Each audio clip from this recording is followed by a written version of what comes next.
Hello and welcome to the AP Top 25 College Football Podcast. I'm Ralph Russo, the college football writer with the Associated Press. A season that 5 weeks ago appeared to be crumbling is now reforming, like a Terminator that had been shattered into thousands of frozen plasma pieces. The Big Ten has announced that it will play football starting in late October. The Pac-12 is working to be back around the same time, maybe a little later, probably a little later. Even the Mountain West appears to be getting serious about diving back into a fall season. And as all of this is happening, right before we started recording today, Charlotte at North Carolina this weekend was canceled because the 49ers lost a bunch of offensive linemen to contact tracing after a few positive COVID-19 tests. It was tempting to write yesterday when I was covering the Big Ten that the Big Ten was back. But really, folks, we still have no idea if we're going to be able to complete this football season.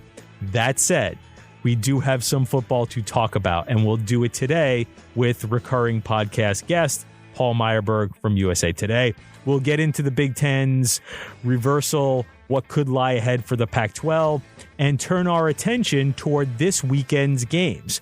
As always with Paul, I never quite know where the conversation will go, but it's always enjoyable. Thanks for listening to the AP Top 25 College Football Podcast. You can find us on Westwood One Podcast, Apple Podcasts, just about anywhere you like to get your podcast. If you like what you hear, give us a good review. It helps college football fans find us, and it helps us find more college football fans. And away we go. Joining me this week on the podcast is recurring guest Paul Myerberg from USA Today. It's been a little while since Paul and I have caught up with each other because it's been a crazy offseason. So our goal, and people who follow this show may have heard this, but our goal early in this year before things went haywire was, because Paul and I live only about a mile or so away from each other as the crow flies, we were committed to try to see each other once every, about a month and a half, 6 weeks, we had said we were going to try to actually commit to do that. 6 to 8 weeks. Yeah, 6 to 8 weeks. Yeah, see each other in person at least every 6 to 8 weeks. We got one in. we got one in, and then of course everything went to hell, and we haven't been able to do that as much. So we're back to where the foundation of our relationship, which is essentially talking to each other when we podcast. Yeah, that seems like a normal state. It's nice to have something feel normal. Yeah. Right now. Yeah. So I'll take it. You know, we'll talk college football from over iPhones. I mean, we just talk on the phone. Yeah, that's about it. And the funny thing is, we really don't even, as much as Paul and I are good friends, we don't even really connect with each other on the phone that much, because I don't think either of us are big phone talkers. Maybe I'm assuming that with you, but I'm just like, you and I have a lot of similar characteristics, and I'm not a big phone talker. And so I'm sort of assuming that you're probably like that too. Yeah, we're just two American men. We're just two men. We're just two guys. Right. We're just two people. It's just, we're two people. We're just people. This is what people do, right? This is what people do. They don't really talk on the phone anymore. We might text each other every once in a while. We don't really communicate. People don't really like to communicate with each other, with other people these days. No. Unless it's being recorded for podcast consumption. Right. Yeah, pretty much. It's sad. Yeah. It's sad. Yeah. So it's true. It's not false. It's not false. So today is we're recording this a little later in the week. It's going to pop up in your feeds a little later in the week because it was a very busy week of news. And the big news of the week was the Big Ten decided, no, after all, we're going to play some football in the fall. They're going to start in late October, try to get 8 games in, be done in time to have their champion qualify for the college football playoff. It was a situation that was celebrated mostly, not completely, but mostly yesterday. And I think even from my perspective, I thought, like, you know what? I love college football and I love having more of it back. So I thought this was pretty cool. There's a lot of ways to sort of look at this. Let me ask you from this perspective. I'm not going to ask you if they're doing the right thing. Maybe we'll get to that at a certain point. Did the Big Ten manage to save face? Because the Big Ten has been getting its ass kicked for basically 5 weeks now. Do you think the Big Ten has sort of done enough damage control now? Like, where does the Big Ten sort of go from here? And what do you think might be long-lasting ramifications, if any, internally, externally to the Big Ten after what just happened? I don't think that they saved face in terms of being able to right what was perceived as a wrong, or at least be able to take a more nuanced approach to a decision that was obviously made rashly a month ago. I think the damage to the league's credibility is just profound, deeply profound. I mean, with people from our side of the table, with fans, administrators at universities, and certainly with athletes and with coaches.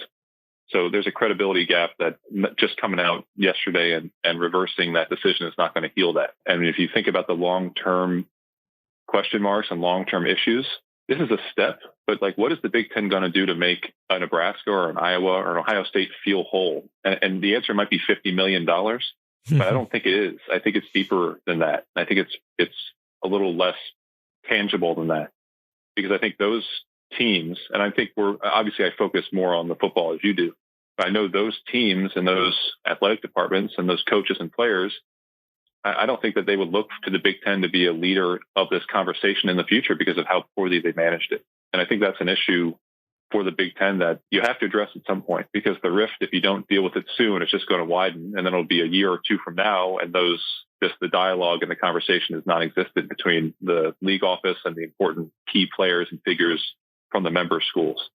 So that's a long-term issue for the Big Ten.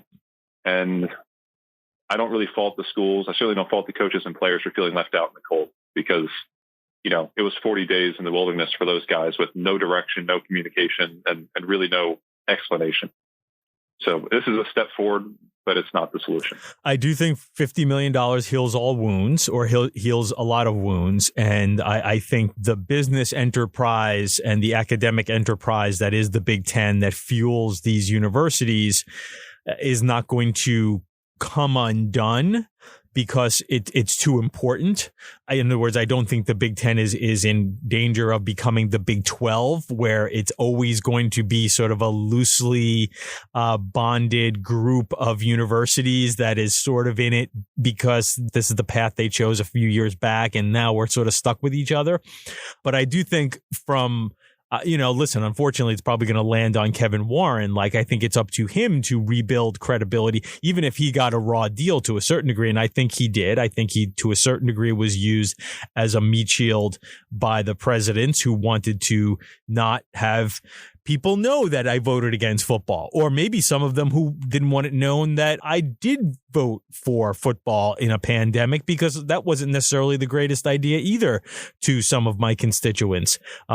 And that some of my doctors may have been recommending that we didn't play football in a pandemic, but yet I voted for football in a pandemic. So I think he did some protecting on both sides of the aisle there. But unfortunately, I do think for a new commissioner who's been given an impossible task, he now has a lot of relationship building to do under even harder circumstances than he already would have had just replacing Jim Delaney. Yeah, and that's part of his next year, part of the deal. I think there's a lot of obvious, very specific minutia that needs to be worked out in the very immediate future about how to get the season restarted, how to get practice routines restarted, how to get teams in shape to go. But if you're Kevin Warren, this is kind of part of the job, right? You're the face of the conference. When good things happen, you're a genius, and you can do the cover of Fortune magazine pose where you're sitting in an easy chair, leaning forward, and you look like a genius. And then when things go poorly, you need to kind of take the hit. So he took the hit here. Not to say he's free of any culpability, but certainly as the representative of the decision, he took a hit. And it's important for his tenure that steps are taken to even the score for him. Because, look, you're right. When the check comes in and it clears, it's all good. They'll take their $50 million and it'll kind of all be forgotten. But when you want to move in lockstep as a conference, when the Big Ten in the past has wanted to do something, it was very easy to get everyone to move in unison. I don't know if the league would move in unison at this point, So that's the kind of fallout of a early decision that was made premature, and then the bounce back to kind of correct that. I think the fallout is the reputational impact it's had on the commissioner and on the league. You make a good point here, because when your teams win championships, you get to take a victory lap, even though, you're the commissioner, right? Like, what did you do? but we've done that. We've done that with Greg Sankey, and we've done that with John Swafford, has had a great late season, late career run, because in part thanks to Clemson, right? John Swafford gets to take a victory lap and tip his hat, because Dabo Sweeney's done a really good job at Clemson.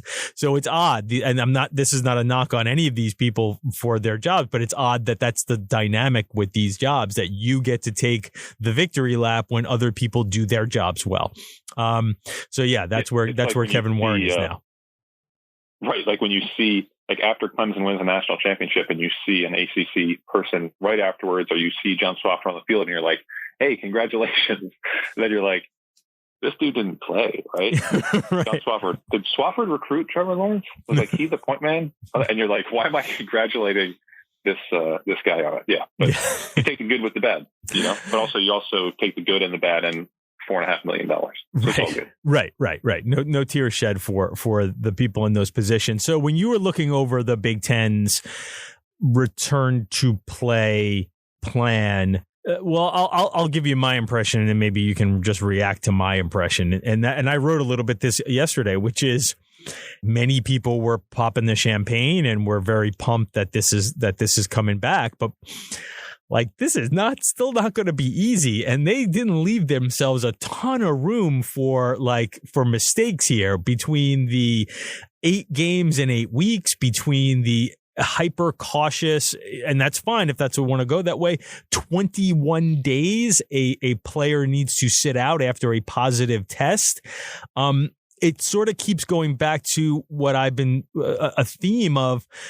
Yeah, we're going to get a season, but like, what is this season going to look like? So were you surprised at all by anything that you saw within the Big Ten's return to play plan? Anything that jumped out at you like, boy, that's an interesting approach there? Yeah, what you wrote was interesting. And it was basically like, it all sounds good on paper, but then you kind of look at this condensed 2-month stretch and you wonder how they're going to pull it off, which makes sense.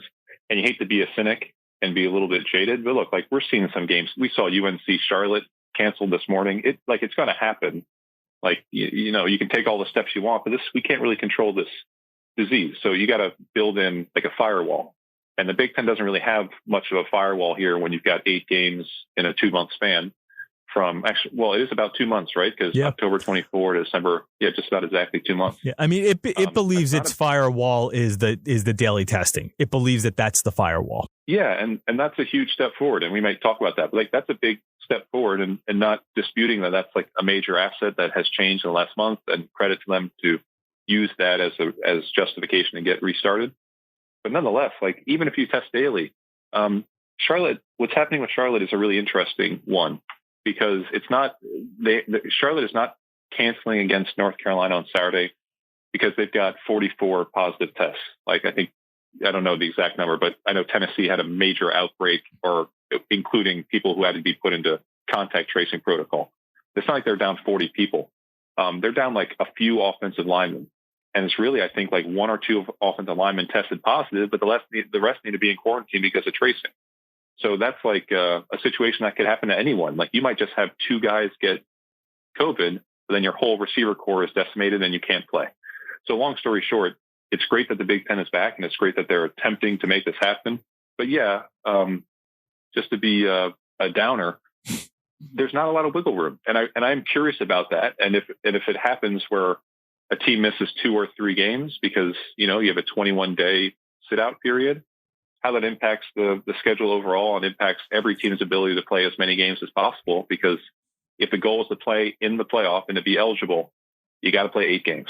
And I think that's pretty much a minimum, including a conference championship weekend. I think 8 games is the minimum you can play and be taken seriously, playing 10 or 11. I want to talk to you about the playoff point, but let's also talk about the idea of what is a legitimate season too. And because the Big 12 set a standard of like, okay, if you have 53 guys, including scholarship players, and of course they had certain limits of certain minimums as far as offensive linemen, defensive linemen, and quarterbacks, you have to play. And the ACC said, well, we're going to leave the overall number sort of open-ended, but you have to have 7 offensive linemen, and they have to be scholarship offensive linemen. If that's the case, then you sort of have to play. But we're also going to leave this somewhat open-ended, so like you can have a discussion with your health officials and your university president and kind of decide what you want to do here, which I thought was the better way to go. I don't think you necessarily want hard and fast. The Big Ten hasn't set that yet. The SEC hasn't set parameters on that yet.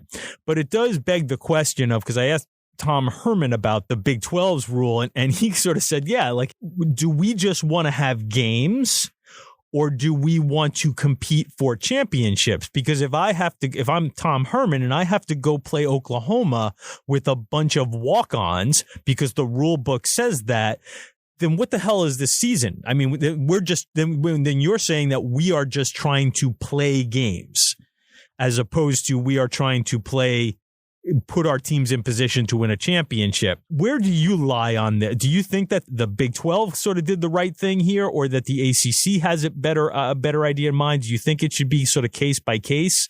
Should we even be thinking about this? Are we really going to have a legitimate season here? Yeah, I mean, we are, but it's reverse engineered, right? I mean, we want a playoff. We want a national champion. So we're creating a season. We're not creating a season so that we can have a national champion, if that makes any sense. And that's fine. I mean, we've existed for the playoff since its formation. So that's not a new thing that everyone identifies the playoff as the be-all, end-all. I'm all in favor of flexibility. I do think, however, there need to be certain baselines. And I think the baseline is you can't have a position group where you're moving tight ends to play offensive tackle. And, I hate that I can't really give specifics about numbers, but like, if you can't just form the basic outline of a football team, a complete 2 deep with enough, usually you have 70 players on a road trip. Maybe the number is you need to have at least 62 to 65 players available at all times. But if you want to have a season, I think you need to be flexible, and I don't think if you played with like a very hard baseline, straightforward, you need X, Y, Z, it's less conducive to pulling off what they want to pull off, which is the closest we can get to a normal season and then a postseason.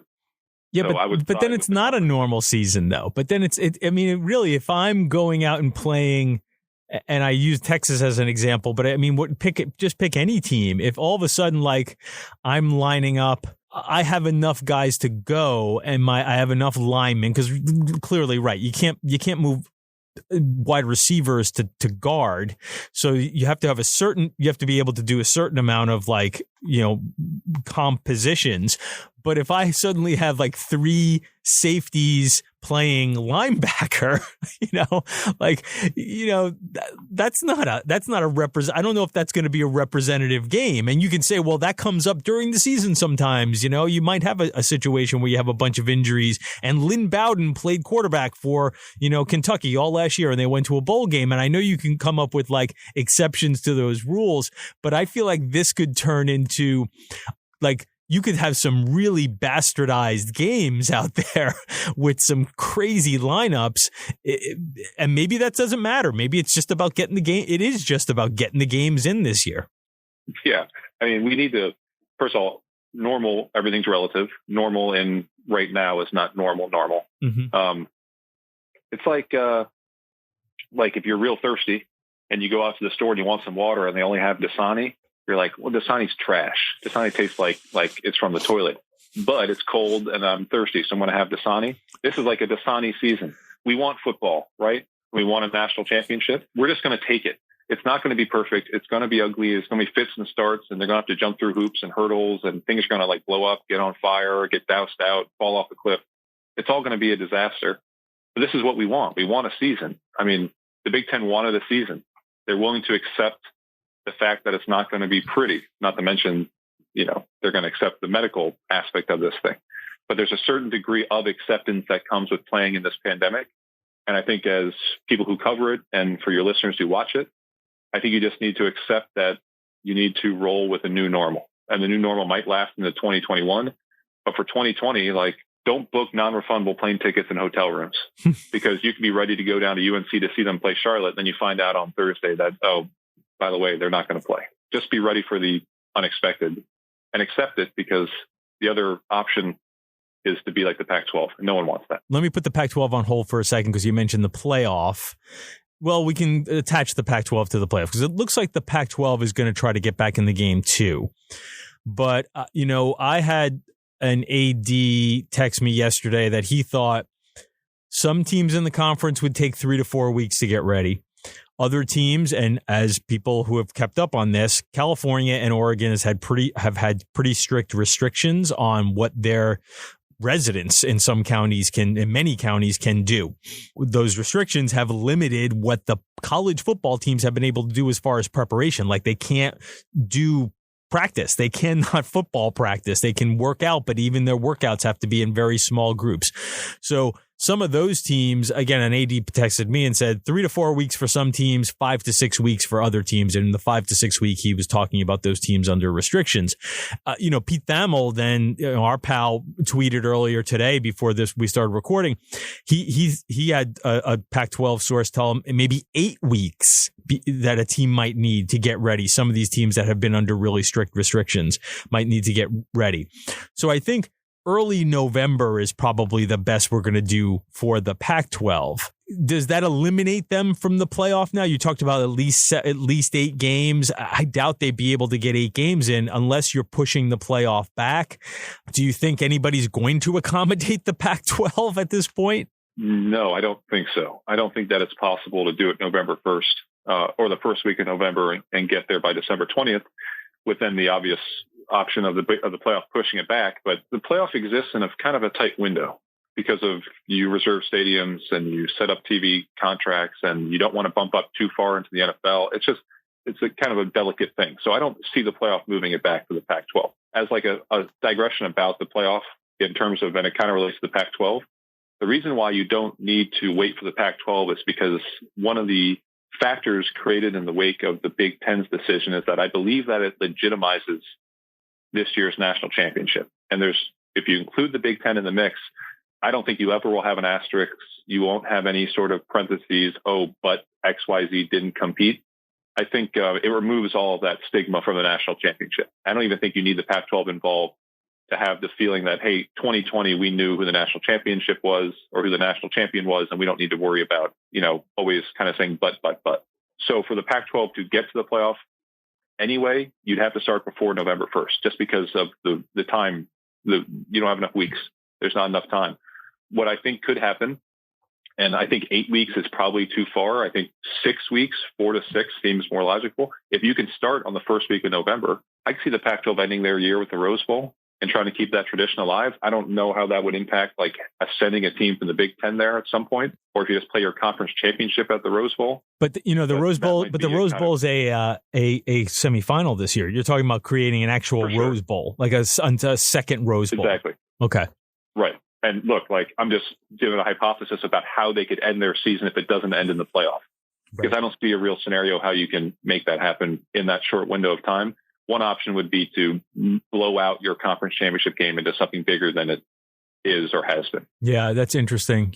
Right, and they've already put the Vegas thing on hold. Now, who knows, maybe they can get that back, right? I remember at the beginning of the year when they initially postponed, they said, okay, obviously because they're not going to have a season, you're not going to have the conference championship game, but they had said, we're going to roll over our conference championship game. In fact, they had done that even before they postponed. Let me correct myself there. When they came out with their revised schedule, the Pac-12 said, we're not going to hold our championship game in Las Vegas this year. This is when they still were planning on playing. The revised schedule had home site championship game, and they were going to roll over the contract with Vegas for starting next year. Who knows? You're right. Maybe they could do something in Vegas and the Rose Bowl to have 2 big games to sort of crown their champion or get some kind of postseason action with another conference. And listen, I'm sure the Big Ten would be happy to be involved in those things, right? The non-playoff Big Ten team. And let's be real, because you said, well, the Big Ten being involved legitimizes the playoff.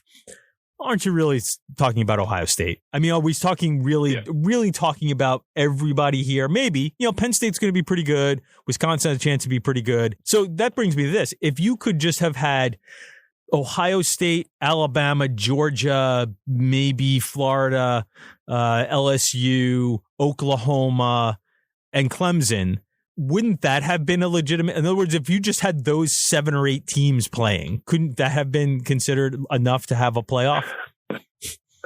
Yeah, sure. I mean, you just picked, one of those teams is going to win the national championship, obviously. But I guess that sort of what makes me wonder, why are we bending over backwards to worry about the playoff? We've come to this conclusion over the last couple of years that the longer we've had the playoff, the more we realize not a lot of teams can win the playoff. So maybe we shouldn't worry quite so much about the playoff, but now we worry a lot about the playoff just to accommodate Ohio State. College football needs a national championship. It doesn't exist without one. There's a reason why they used to have 18 selectors. You need a national championship in college football. College football can't just exist in a vacuum. Hey, let's go have a Saturday and we'll play and it will never be talked about again. You need the national championship in college football. I understand completely why they're having a playoff beyond the finances, because there needs to be a payoff. It needs to end a national championship, because that's the way college football has worked for 100 plus years. So for me, I understand what you're saying about why are we forcing the playoff into existence? Or why is the Big Ten, someone might say, why are they forcing themselves to hold a season to play for the national championship? Because that's why football exists. And I think that's why a program like Ohio State, which obviously holds a lot of sway, in part pushed for this to happen, because they believe that they can win the national championship. And that's what you play for. And that's why you pay your coach $5 million, because you want him to win national championships.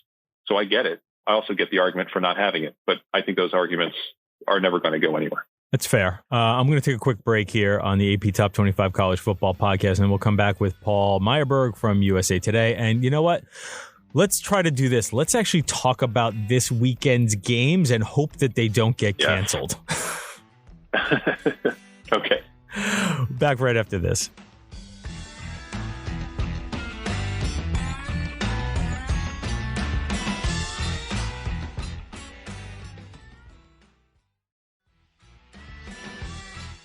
And we're back on the AP Top 25 College Football Podcast. I'm Ralph Russo, college football writer with the Associated Press, and I'm talking with my friend Paul Myerberg from USA Today. So, again, before we started the show, North Carolina and Charlotte just no, we're not playing. Okay. So, this is, I believe, the closest we've come to a game time decision that a game has been, in this case, not postponed, but canceled, because those two teams don't have the ability to find a makeup date. So that is a canceled game. A lot of the other ones have been postponed. This one has been canceled. But there's still some games this week, and, that's not the greatest slate of games, but we're doing the best we can here to come up with some entertainment. And the cool thing about college football, of course, is you can find entertainment in a lot of spaces. You can look under some rocks and find some entertainment. Like last week, we found this beautiful gem of a UTSA Texas State game that was just adorable and exciting, and that got us through a mid-afternoon that otherwise would have been just dreck. So that will happen this weekend too.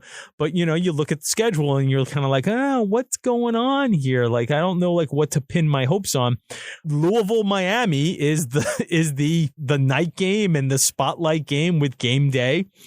It is kind of interesting. I'm kind of becoming more and more interested in Mikael Cunningham. I referred to him as maybe the most underrated quarterback in the country. Am I onto something there? Yeah, I think so. I think it's fair. I thought the way that he played last year obviously put him into that conversation, and the way he's grown in Satterfield's offense.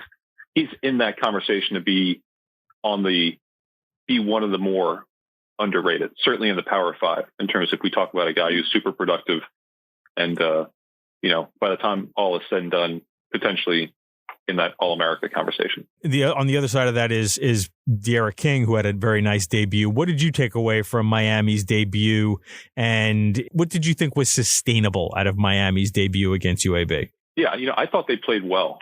And first off, I understand that for a lot of maybe Miami fans even, and certainly for people nationally, beating UAB doesn't seem like that impressive a thing. I mean, they won 31-14. I thought they were pretty much firmly in control throughout.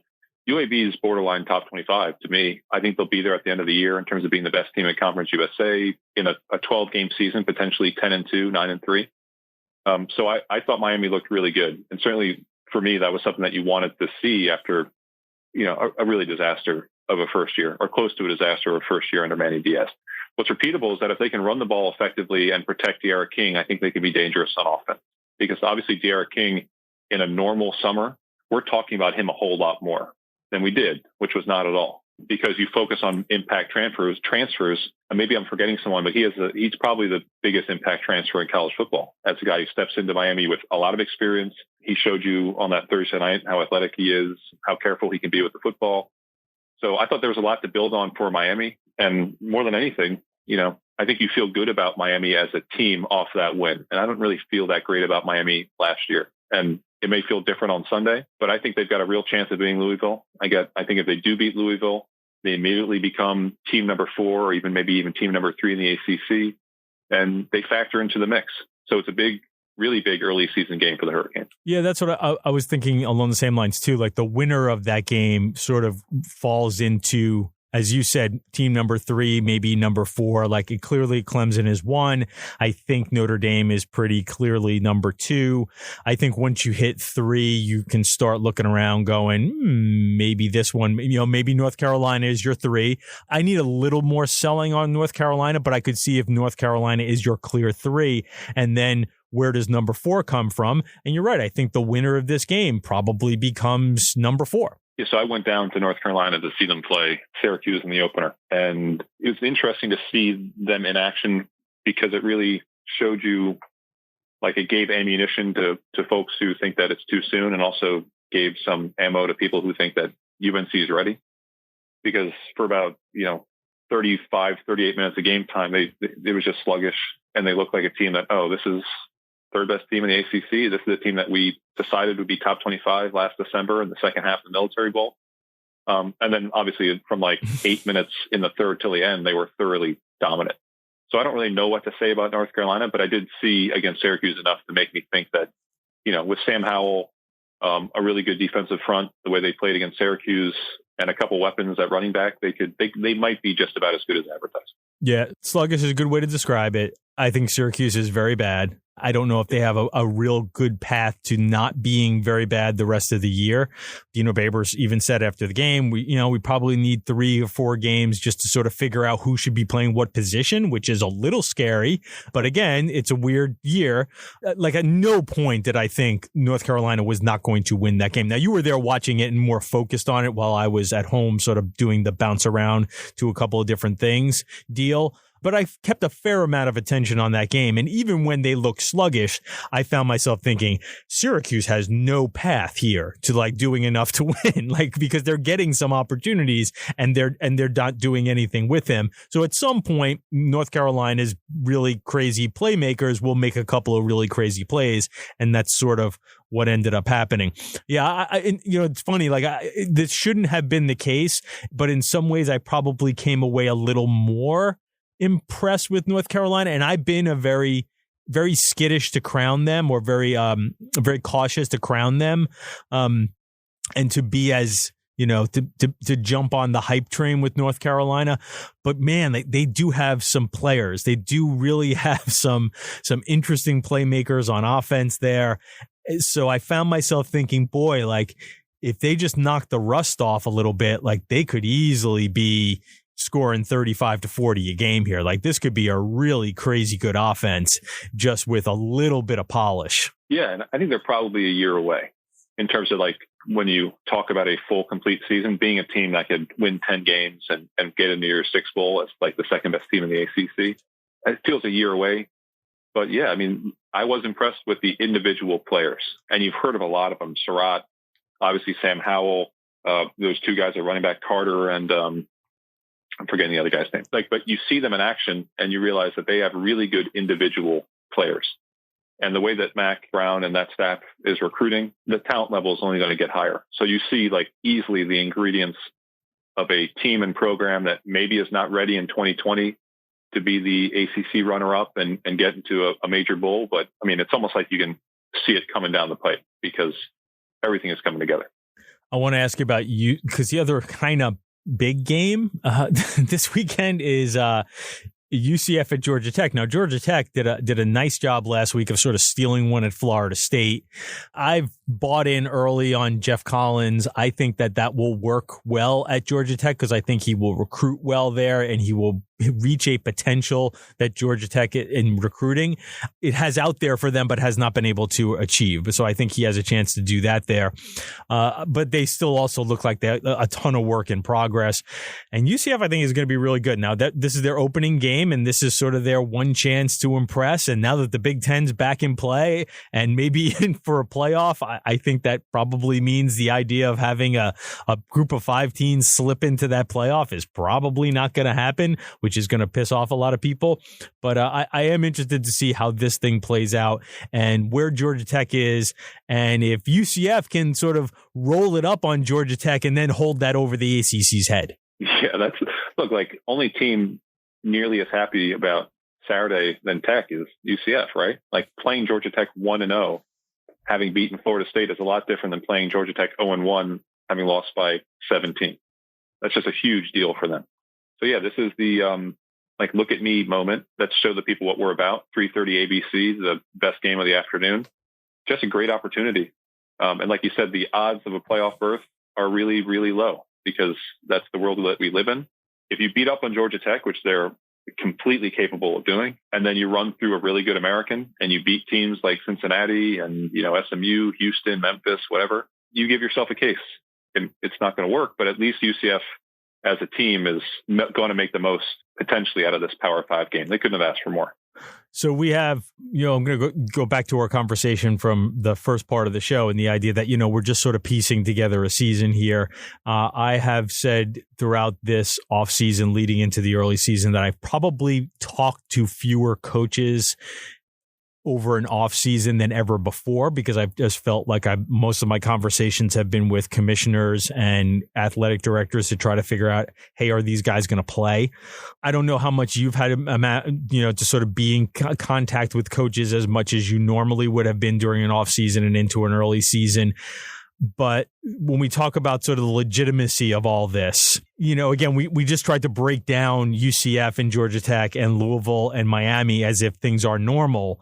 Is that possible? I don't know what kind of conversations you're having with coaches, but I'm wondering what kind of feedback you're getting on, like, I talked about Babers saying like we might need 3 or 4 weeks just to get positions straight here. What is the range of conversations you're having with coaches or information you're getting from assistants and whatever coaches on how ready are we to play and what this is all going to look like? Yeah, that's a great question. And unsurprisingly, I think you see a range of options, a range of answers. I mean, I think there are specific teams within conferences that have not been playing that feel extremely prepared. That's despite dialing back to 12-hour work weeks, 5 hours of practice, no full contact. There were several teams that just feel very prepared. And I think that has a lot to do with the fact that unlike the Pac-12, Big Ten teams have largely just continued to work, even though some programs took a break and not even COVID related, just kind of took a breather temporarily in August. All these teams have continued to play. So surprisingly, there are coaches in the Big Ten who feel really good about we can be ready to go with time to spare. We'll be rolling by October 24th. Then you have teams and coaches who have been preparing for a set game for X number of weeks on September 5th or 12th, whatever the day was, who are just feeling touch and go. And I don't know if you feel the same when you talk to guys, but there's this feeling of we hope to be ready on Saturday. We hope to stay on track for Saturday. And I don't think that's going to change anytime soon.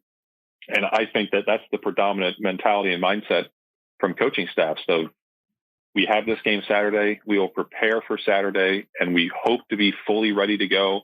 But we are ready for any and all choose your own adventure style side roads that we need to take. And that's the environment we live in, Yeah, I do wonder if that was a little bit of how many teams came into this season trying to convince their players that you're going to play. And listen, Middle Tennessee, maybe they're just terrible, right? Maybe they're just horrendous.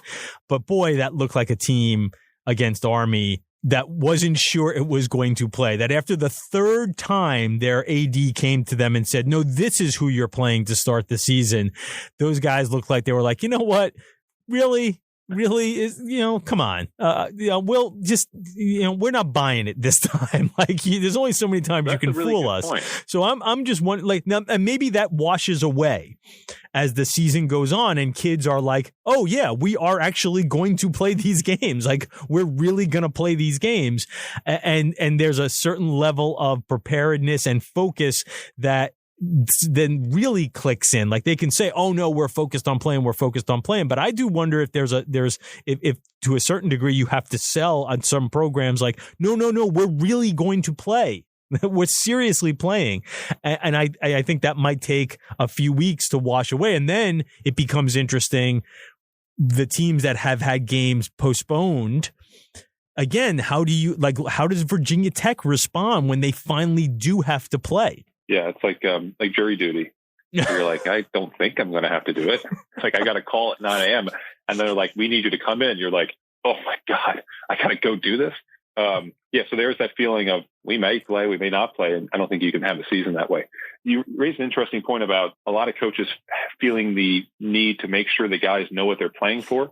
And that might be a reason why Big Ten teams feel ready, is because coaches felt like they had to keep the energy up and keep the tempo and pressure up to best of their abilities, because they knew that if they didn't, that guys would not respond because they would have nothing to play for. So like keeping guys motivated for whatever was a primary focus. It's hard to get motivated to play Army, period, especially if you play defensive line. But if you're not ready to play the game and you're not as a program, like in the mental space of we're playing Saturday, not to mention that it's probably not the safest thing in the world. It's not conducive at all to success. And if you're not going to be ready to play and invest in it, playing on a Saturday, what's the point? To extend the analogy, so then you get called for jury duty and you're thinking, well, and this is the way it works in New York, so I don't know if it's the same in other parts of the country. Probably not, because there's such a large population here. So you get the call, so you call in the morning and, damn it, I actually have to go. And then you get there and you're thinking, you know what though? I'm just going to sit in this room and I'm going to read my book, and they won't call my name. And then because they have so many jurors, what happens if they don't call your name on the first day? A lot of times what they do is they just excuse you. You're done. You're good. Come back. We'll find you in another 4 years from now. So a lot of times jury duty in New York can really just be one day of like reading your book in a large hall, waiting to hear your name possibly get called to possibly be in a jury pool. So yeah, to extend the analogy, it's not only that you get the call in the morning, now you got to go and you're reading your book, and you maybe went out for lunch and you come back and your name still hasn't been called, and it's like 2:45, and if you can get to 3, those judges are going to get on out of here and try to make it a short day. And they called my name at 2:45. Oh man. Now I have to go sit in and get questioned about possibly being on another pool. It is hard. That is the mental space. To try to get into the mental space of being a juror is completely impossible, because it's all about assuming I'm not going to get picked. It's impossible to convince yourself that you're going to get picked until you get picked. Oh yeah. And then you go in at 3:00 and it's the murder trial and you're like, I don't want to be here. Guilty. Let's just get out of here. And the guy's like, hey, would you invest a little bit more time in my life and death, please? I have you ever actually been on a jury? Panel. Have you ever? No. Is that how it works? I've only seen Matlock and that kind of stuff. You have done jury duty though. You've been one of those guys who never got picked and we're able to I did my one day and I got my piece of paper and now I'm done. That's all you've experienced. No. Could you tell from the way I described the juror experience that I've never actually sat in one? I assume it's very dramatic. DNA will be discussed, ballistics, blood spatter. I mean, that's what I assume every jury duty experience is like, but no, I've never. Right. They're all murder trials, right? They're all. Right. Paul Myerberg from USA Today, the great national college football writer, my friend. I appreciate you doing this today. It was fun to talk some football as if football is normal. We'll see how this goes the rest of the way. I will repeat what I had posted on Twitter. I am very happy that the Big Ten is back to be part of the college football season because I love all of college football. So the more of it, the better. I am not focused on one thing. I'm sort of focused on the whole of college football. I hope the Pac-12 comes back, and I'll be happy if it does. But I'm still not sure we should be doing any of this. Yeah. Well, yeah, like as a person, I'm happy for the players. Those guys need to play football. That's what they're driven by and motivated by. So I'm very happy they get the chance to do that. I just hope, as everyone does, that they can do so safe and not have any long-term impact on anybody's health. Paul Myerberg, USA Today. Thank you very much for doing it. Thanks, Ralph. And now 3 and out. First down. We're a couple of days out since Kansas's latest humiliating loss. I know there is a ton of work to be done in Lawrence.